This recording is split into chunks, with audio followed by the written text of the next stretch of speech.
on top of your mount, that kind of thing. Those decisions you made during level up come to play in max level. So, and we talked about this a little bit earlier too, but the Garrison is also something that at max level, there's a lot to do with your Garrison there as well. What sort of stuff can you do with your Garrison at max? Yeah, one thing that we have going on, there's actually a lot going on, but one thing that we have going on is kind of an ongoing story quest. So every week or so, you're going to get a quest at your Garrison, and it'll lead you off somewhere in the world. It's a little like the 5-1 dailies, if you guys did those in like Operation Shield Wall, where there was an ongoing quest line. We have about 16 weeks or so of content that you can do. It'll start in your Garrison, and you'll go out in the world and eventually, kind of discover one of the Burning Blade warlords that you'll take care of. So that's going on. It's like a progression, almost a little bit different. Yeah. We've also got really the level 3 of the buildings is kind of it's something that becomes available once you get a tier 3 Garrison, and those really offer the most interesting kind of high level bonuses that we could do. They're things that are kind of like they break the rules. It's kind of the way we had looked at a lot of those buildings. Like the barracks building offers you a chance to get a bodyguard, and you can take that bodyguard out with you anywhere in the world. You can take it to these high-level quest areas. You can take it with you, to different zones, whatever you want to do with it. You can get a vehicle from the workshop, and you can call down this vehicle, and actually take it to any zone in the world and use it. It's got a limited, health bar. Once it blows up, you can't get it again until the next day. But for that period of time, you can feel like it's something really strong and powerful. And that's where the choice of those buildings will really play in.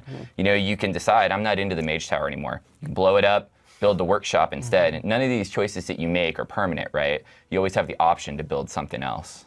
The important thing is we really wanted active choices. We really want to feel like when you build the barracks and you get the bodyguard, that's a choice you can make. It's something really cool that really pays off that decision that you made. Sweet. All right, so let's start diving into some questions that we're getting in directly from Twitter. This one comes from Magdalena DK. Says, could you tell us a little bit about the proposed storyline behind the Warlords of Draenor legendary rings? Yeah. So for the legendary quest this time, you'll be working with Archmage Khadgar, and he's going to be crafting for you a ring. I don't want to get too much into the story. I don't want to spoil it. I'll let you guys discover that. But over the course of the expansion, you'll be upgrading this ring until it is just phenomenal, legendary power. Magic rings, nothing ever goes wrong with that. That's a safe bet. You'll be working very closely with Khadgar. And for the legendary quest this time, we learned a lot from Pandaria. We really wanted to stick to just sort of PvE with this one. So if you're worried there's not going to be a legendary PvP quest, I think a lot of people complained about that one. We don't have any rep grinds. We kept it very simple. It's very much about the dungeons, about the raids. And you can start at level 98, actually. So you can kind of start the legendary quest even before you hit max level, kind of start working with Khadgar right away. So that's pretty exciting. I think people have a lot of fun with that. Awesome. Question here from the Firkins says, how much Bud Nedrick will we see in Warlords? I don't think Bud made the cut this time. Trip. Yeah, presumably he's sailing somewhere. This is what we think. Yeah. We have a couple other characters. Nat Pagel made the trip. He's a guy that you'll be able to get at the fishing shack in the Garrison. There's a few others that have made the trek over through the portal. Sweet. I think we're getting this question a little bit ready still, so apologies if it doesn't show up on the screen right away. But it says, it's from BB Mezzi, says, will dismissed followers keep their experience when they're rehired back, or could you just forget about the follower cap? We've actually, that's a great question. We've actually just made a change to the way that follower stuff is going to work. It'll probably be in our next beta push, but instead of dismissing followers, we're actually going to have a system where you just deactivate them. So instead of having to get rid of them completely and then have a contract vendor where you buy them back, now you're just going to be able to right-click on a follower in the UI and just say deactivate, and then they'll all stay in the list. He'll keep all his experience, he'll keep everything he has, and then how it's going to work is you could then reactivate up to 1 follower a day. So it's essentially on about like a day cooldown, and it'll cost, there's a gold cost, I think, I don't know, something like 200 gold or something like that. And you'll be able to reactivate that follower back into your active list. That came from feedback directly that we got from beta, just on that feeling of, I want to collect everything, but I feel like you guys aren't letting me collect everything. It felt like it should be a collection. It really did. So we wanted to be able to support that. So that's a change we just made. Awesome. The active followers it's interesting because we tried to make it a really important decision. I mean, you really decide who your A-list roster is. You really build a team with different abilities and different skills, and you might you might want a blacksmith just because you want someone working the blacksmith thing. Everybody will have kind of different reasons for picking different followers. That way, we can have the cap is important because it makes sure that when you're deciding what guys you want to send on missions and what you want to do, that's an interesting gameplay decision. That's really the core of the system. We want the gameplay to feel fun, have it be interesting. If you could have unlimited followers available all the time, you'd have 20 followers with the one ability that we're looking for. Right. So like Dave said, we want there to be some choice there. When you put a follower in a building, you can't send them on a mission. That needs to be an interesting decision. Same thing when you're sending followers on missions. Which missions do I want to do in the list? Do I have a follower ready to do that? Kind of building that up. Right, but this way with the just the active and deactive sort of follower system, it's not so much that you're saying, well, I don't need you anymore, you're fired. Nope. It's more like, just take a couple of days off. You're on vacation for a little bit, and then you can come back. Awesome. Another question here from Joshua902 says, are garrisons account-wide or per character? Another good question. Garrisons are character-wide. There's a number of reasons we did that. Honestly, we really felt like that it's something that feels unique to that individual character. What we did is we took certain parts of the system and made them account-wide. Things that we felt like would be really painful for you to have to do over and over and over again. So one great example of that is we just made the level 3 blueprints for all buildings be account-wide. So instead, and the reason why is because those are on achievements that are pretty hard to get. Those achievements are probably going to take a number of weeks to earn. And so once you put in the time for that, we really felt like you should be able to get those on any of your characters across the board. Whereas the level 1 and 2 blueprints just cost gold on the vendor, right? So there's not some sort of hardcore achievement associated with it. So that was something we made, and we'll continue to look. If there's other things like that that feel like they're right to make account-wide, we will do that. But other than that, every character on your account can have their own garrison, very similar to the way the farm worked in Pandaria. Awesome. Question here from Rainy Ida. I think that's how you pronounce that. Apologies if I got that one wrong. Asking, how will the new endgame story quest lines work? How many of them? How long does a quest line take? And are they repeated? That's a lot of questions that you fit into. How did he get that in the Twitter? Yeah, Nice. it's 140 characters. Well done, guy whose name we can't pronounce. So how do they work? How many of them? How long do they take? And are they repeatable? Let's see. I think we talked about most of this. So there's, I think about 16 is the number we came into, and there's just one a week, and they're not repeatable, although they take place, a lot of them, in the max level areas. So if your friend's on a quest, you can join them, and then you'll probably have plenty to do in the max level area because there'll be dynamic events around it and such. We really tried to make it so you can play the quest together. We tried to match up. So when you get a story quest, that the max level area it sends it to tries to pick an area that's similar, so you'll be able to kind of 2-for-1 some of those things. Yeah. The story, the first few weeks, you're really just going to be kind of building up your garrison and meeting some of the cast of characters and helping the different groups that you're working with. It really starts to pick up steam around the 8 weeks or so in, because then we start really unveiling the Burning Blade War Chief and kind of what's happening there, and then it builds up to a big climax. So. Yeah, depending on if you're on the ball, you're playing the quest every week. It's about 12 to 16 weeks, I think. Awesome. Question from Belf Druid for the win. Also goes by Rylan Jenkins. Yeah. Can I get some guards from any exalted faction for my garrison, or just the 7 racial factions? Well, we have all the racial factions, and we also just recently added Death Knight guards. So we did do one outside of the normal racial factions. So to get those, obviously your character needs to be a Death Knight, and you got to be exalted with Knights of the Ebon Blade, and then that converts all the guards to Death Knights as well, with glowing eyes, the whole deal. They're all dressed up in the gear. That's actually one of the cool customization things we got in pretty late in the game. But it feels pretty cool. It comes with banners, so you get banners that match that racial faction and stuff. So definitely a cool way to customize your garrison. Spookiest garrison ever. Oh, for sure. Awesome. Still getting another question that's live from Twitter, so I'll take one of these that we had pre-prepared ahead of time. Let's see, what's a good one here? This one's from Corcron Fanboy. Says, will Vol'jin's new bodyguard be revealed or have a name? I'm not going to talk about his bodyguard. That'll we'll let that settle for a little bit. However, something really kind of cool about Vol'jin, the Shadowhunters are his kind of elite group. We used to see Shadowhunters maybe in vanilla. We haven't seen them for a while, but these guys are really cool. And in the way that the Kor'kron kind of shadowed Garrosh, the Shadowhunters will shadow, so to speak, Vol'jin. And they're kind of like the equivalent of SI7 for the Alliance. In fact, the Alliance will be working a lot with SI7 and their Garrison, when the Horde will be working a lot with Vol'jin's Shadowhunters. You see the Shadowhunters come in right when you establish your Garrison. They come through the portal right at the beginning there. And they got your back. They're kind of Vol'jin's eyes and ears here in Draenor with you, and so you'll be working very closely with them, working very closely with them in the max level chapters, just as the Alliance is working very closely with SI7. So we'll have a lot of fun with those guys. Awesome. Yeah. Also, for the record, just because you don't know Vol'jin's bodyguard's name, it doesn't mean he doesn't have one. he just hasn't told it to you. It's very private. Yeah. Yes, he's very, very, very secretive person. Here's a question from Blue Gamma. Says, when we enter the portal and when we, quote unquote, disable the portal, I felt like I had to throw in the finger quotes there to get the full effect. Will we be stuck in Draenor?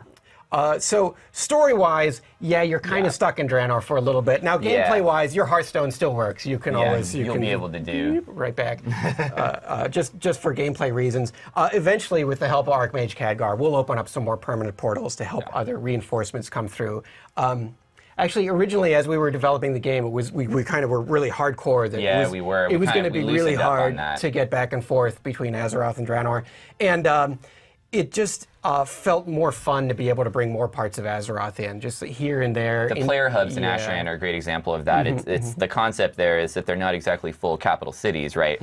But they would offer all the services that a normal capital would. But we wanted it to feel like something like, they've slowly brought forces through the portal and been able to set something up that really kind of highlights all the races. We really push hard on those to kind of make sure that they feel like everything's represented.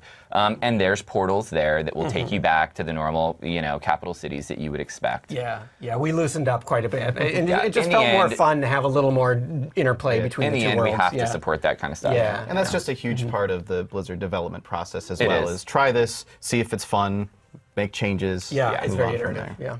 Awesome. Question here from Stan Sandman. Says, will we see more from Rexxar, story-wise or gameplay-wise, and maybe fight alongside him? Yeah, Rexxar is in the max level chapters. You get to see Rexxar. You get to work with him a little bit. So I'm excited about that. I don't think many people have played with Rexxar in the beta yet. Popular character, obviously. We hear about him all the time. So it's been really cool to get a chance to actually use him somewhere outside of where we've seen him forever. Yeah. Right. Yeah. Awesome. We're working on getting this question up on the screen. It's from Fauzi Joe, hard to say. He says, in Warlords of Draenor, will we have more cinematics in-game? The players need it, please. Smiley face. I don't know if they need it. No, it's necessary. They need it. But we thought that cinematics, like judiciously used, can really create these cool moments. Like the Jade statue collapsing in Pandaria, we felt was really impactful after playing through that. It's a less is more kind of thing, right? So taking that lesson forward, we do have some really, really epic cinematic moments. There's just a few, but we tried to make them all very, very, very important. The Garrison has really cool upgrade cinematic scenes that happen when you go from Tier 1 to Tier 2 to Tier 3. We have this really cool cutscene, it's got VO over it and everything. It feels really nice. But that feels like an impactful moment. You're only going to upgrade that Garrison that one time, so we want it to feel cool. Right. Yeah, and a lot of the zones kind of climax where there's a scene that kind of helps close off the story and really make you feel like you accomplished something. So yeah, and I'll tell you, our in-game cinematics team, those guys are so good this time around. It's mind-blowing how much better they get every single expansion at what they can do. So you're going to be really, really happy, I think. Every time you're like, this is amazing, this is the best anyone has ever, they can't possibly get any better than this. And then next time they're like, no, actually we did these things. And you're like, what? How did this happen? Question here from Corey Marcinka, I believe is how you pronounce that. We talked a little bit about this, asking, will there be anything like the Timeless Isle in Warlords of Draenor? Actually, it's pretty much a timeless isle in every zone. Yeah, I think that's kind of the concept we were talking about with the max level areas. Right. The difference here is that anything you do will contribute to that goal, but not through individual quests. So imagine you go to an area and there's stuff on the ground that you can pick up. There's guys you can kill. A rare mob spawns in, you kill that guy, and all of these things fill up a bar, right? But the rare mob gives you a nice big chunk on the bar, right? The collectibles on the ground might give you small little chunks on the bar.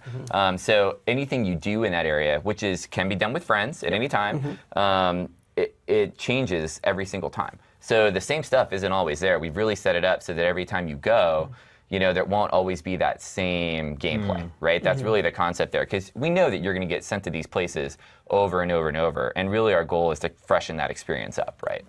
Awesome. Question from Stanley Stuckey says, how long ago did you know that Warlords of Draenor would be the expansion after Mists of Pandaria? How long did we know? I mean, we were working on Warlords before Pandaria was done, Sure. It actually leads into a greater question, which is what we've been trying to do since Pandaria finished is really plan out the expansions further ahead of time, and not just think about what Warlords of Draenor was going to be, but what is the expansion after that and the expansion after that, and trying to make sure that they make sense and they fit together cohesively, right? So it's something we really took a lot of initiative on after Pandaria to really start thinking about that. We have really strong ideas now on what we want our next expansion to be as well. And we just think that's something that helps the team overall. The entire team can know what we're doing, what we're getting into.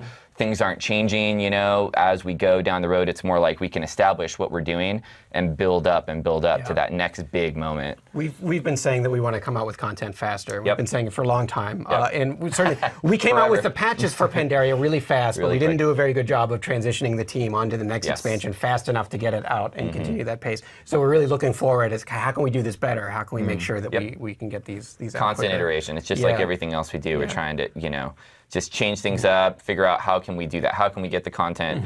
Players voraciously go through our content. No matter how much time we put into it, they still get through it really quick. We know that. So it's just a matter of what's the right amount of content and how quick can we get it out. Awesome. So another question here from Gungeon90 says, are we going to see Magtheridon in Warlords of Draenor? I don't think we have Magtheridon. I don't think we have Magtheridon. No. We think not. I'm trying to think if because we have a lot of little references and we have a lot of little callbacks some of the places. So I'm trying to think if we did one with Magtheridon. I don't think we did. I don't think so either. Maybe someday we can have him shout at us constantly. Totally. Or something like Get that. right back to that. That would be awesome. All right, so that's about all the time that we have to go through Twitter questions today, here on the show at least. As always, a lot of us, I'm on Twitter, you guys are on Twitter. Feel free to send us extra questions afterwards. Real quick before we wrap this up, was there anything that either of you guys are just bursting to tell people about that we didn't get a chance to get to today? Oh, we really covered a lot today. I mean, the one thing we didn't talk about probably was Astron, and I'm super, super excited for Astron. I really feel like it's our third try at World PvP Zone. We went through Wintergrass, we had Tolbarad, and this is really that kind of next step of us taking a stab at let's build something that's awesome for established PvP players, but let's also build something that could give players that might have interest but are a little bit scared a chance to go and try it and maybe get more interested in PvP overall. Really hyped on it. I feel like we did a lot of fresh things. A lot of things are new and are going to feel really cool. So I'm hoping that it goes over really well. Like a lot of the max level areas, it's a very dynamic battlefield. There's a lot of stuff going on around it. Different every time you come back. There's not an overarching win condition necessarily like we had for Wintergrass and Tolbarad. So it should always feel fresh and always feel like something new is going on. Awesome. Tell them about the nuke. I just learned about the nuke. The nuke is so cool. So the workshop building has a selection of different gadgets that you can use every day. Every time you level up that building to a new level, you get a selection of new gadgets, right? And so you actually go to the building every day, and the gadget spawned in the building there, and you can pick it up and use it. One of those is called the Nuclear. And the Nuclear has a day cooldown because it's so powerful. If anyone that's played StarCraft probably has a good idea of what it does. You mark an area on the ground, all of a sudden you see a huge shadow come down and a big countdown comes down. 5, 4, 3, and the thing just hits and it obliterates anything in its area. I think it does like 500,000 damage or something like that. Wow. But it's got a day cooldown. I'll be bringing that to Astron. But you talk about something that feels like you're breaking the game. I mean, it's so cool. You can't use it very often, but it's awesome. Really cool thing. That sounds amazing. I'm really, really excited about that. Just go into Astron and just drop that thing. Oh and be yeah, like, oh. Yeah, we've tried to make cross everything in fingers, Garrison nobody work in notices. Astron as much as we can, for sure. Awesome. Well, thank you guys so much for joining us here today. Thank everybody on the stream for watching as well. Yep. Keep in mind you can always follow us on Twitter or Facebook at twitter.com/warcraft and facebook.com/warcraft. Also, just as a quick shout out, you may have noticed these awesome little mugs sitting here. Those are coming These are soon so cool. to the want one of Blizzard Gear these. store. Yeah, those are on their way. So that's gear.blizzard.com. A lot of the other like props and stuff that are sitting around back here are available there as well. So definitely check those out. A little Hearthstone and everything too. Yeah, awesome stuff available on the Blizzard Gear store. Yeah, Warlords of Draenor comes out November 13th, worldwide launch. Yep. Pretty excited about that myself. Can't wait. Hopefully, yeah, everybody is just getting ready to jump into that thing Yeah, at this all point. the feedback that we've been getting has been Great. awesome. We're watching the forums, we're watching Twitter, so Yeah, keep big, it coming. Big thanks to all our beta players, and thanks Yeah. to everybody on It's been Twitter an for the awesome great beta. questions. Yeah. Awesome. Yep. Yeah, absolutely fantastic. Thanks again so much, everybody, for tuning in today. We'll see you later. Bye.